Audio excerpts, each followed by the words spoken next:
En ce moment, la grippe Acosta semble toucher le paddock. Le jeune pilote espagnol exprime clairement le fait qu'il n'est pas satisfait par la situation de KTM. Et bien entendu, les autres constructeurs tournent autour du petit Pedrolito comme des vautours sur leur proie. Du coup, le boss du team KTM, Pit Beirer, est monté au créneau, ainsi que l'agent de Pedrolito.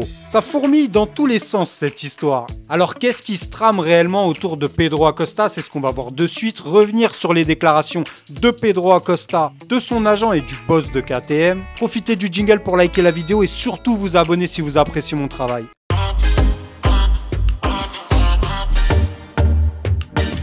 Pedrolito, Pedrolito, eh oui, on parle beaucoup de Pedro Acosta. Alors, on parle d'un côté beaucoup de Marc Marquez, mais il y a beaucoup de rumeurs, beaucoup d'actualités autour de Pedro Acosta. D'abord parce que KTM ne va pas bien. Si tout roulait chez la maison mère KTM, il n'y aurait rien à redire.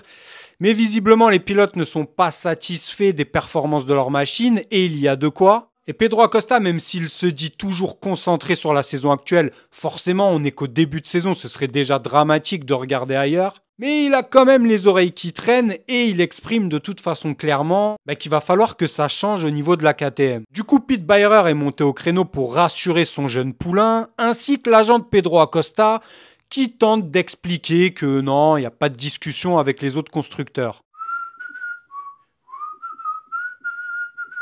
Bah oui, il n'y a pas de discussion.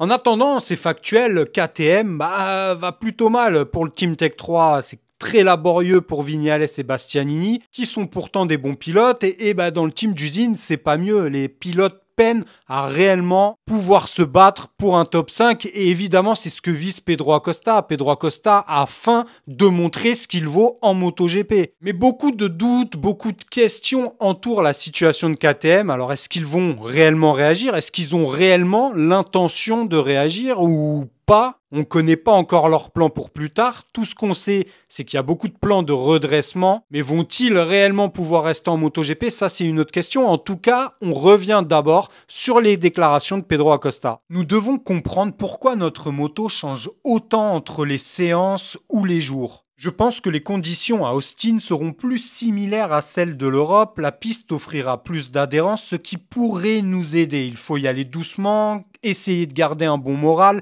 et continuer à progresser pas à pas. Mais ce qui est clair, c'est que ni moi, ni Brad, ni Maverick, ni Bastianini n'aimons cette situation. Nous n'aimons pas nous voir dans cette position et les patrons non plus. Il est clair que je ne veux pas rester comme ça longtemps. Maintenant, il faut pousser et continuer à travailler fort. Bon, on va dire que Pedro Acosta a un œil bien concentré sur sa saison et sur ce qu'il a à faire, mais il a un autre œil qui regarde un peu aux alentours. Parce que le fait de ménager la chèvre et le chou, c'est aussi un peu la volonté chez Pedro Acosta d'alerter ses employeurs. Et d'alerter également les autres constructeurs qu'il n'est pas bien dans cette situation. Donc si ça ne change pas, Pedrolito et son agent prendront des décisions. D'ailleurs, on revient sur les déclarations de l'agent de Pedro Acosta qui tente un peu d'éteindre les braises. Pedro Acosta a un contrat avec KTM jusqu'en 2026 inclus qui ne comprend aucune clause de performance. Ce n'est d'ailleurs pas habituel et chacune des deux parties entend donner le meilleur d'elle-même. Il n'y a absolument aucune raison de paniquer. Nous avons vu 2 grands prix et il est vrai que les deux ont été décevants. Les premières courses ont toujours un caractère particulier. Ce serait très intéressant lorsque le MotoGP arrivera en Europe.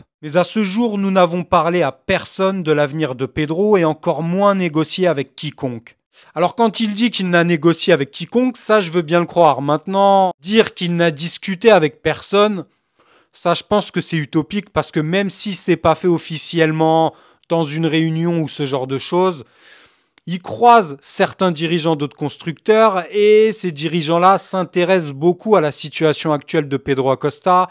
Donc il y a des petits échanges, ça c'est une certitude. Et évidemment que l'agent, son boulot, c'est de faire en sorte que son pilote, lui, se concentre sur le sportif, pendant que lui, l'agent, parle un peu aux autres pour évaluer les différentes possibilités en cas de problème. Pit Beirer, le boss de KTM d'ailleurs, voit tout ça, écoute les déclarations de Pedro Acosta, son jeune poulain, et évidemment, KTM ne veut pas perdre Pedro Acosta. Donc Pit Beirer a tout de suite déclaré que KTM devait apporter à Pedro Acosta plus que ce qu'il n'a actuellement. Donc on voit bien que les volontés sont de rassurer, mais la situation actuelle, factuellement, c'est que Pedro Acosta n'est pas content de sa situation, tout comme les autres pilotes KTM d'ailleurs. Sauf que les autres pilotes KTM, tous les constructeurs ne sont pas prêts à se battre pour eux. Pedro Acosta est jeune, il a beaucoup de potentiel, évidemment tout le monde le regarde.